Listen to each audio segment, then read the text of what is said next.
Saudara, seorang anak balita tewas usai disengat tawon di Cisarua Puncak Bogor, Jawa Barat. Ironisnya insiden terjadi akibat ada orang yang iseng melempari sarang tawon.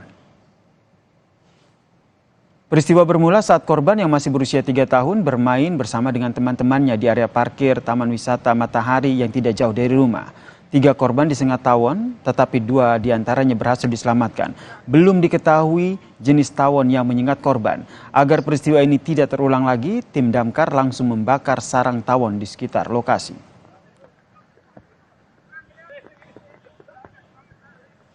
Kita mengevakuasi sekitar 12 sarang tawon yang berada di rumah maupun berada di lingkungan, bahkan di dalam Taman Wisata Matahari. Menurut laporan dari kepala desa, awalnya itu mereka main-main gitu ya, dengan cara melempar sarang tawon, melemparkan sarang tawon dengan batu, dengan sendal.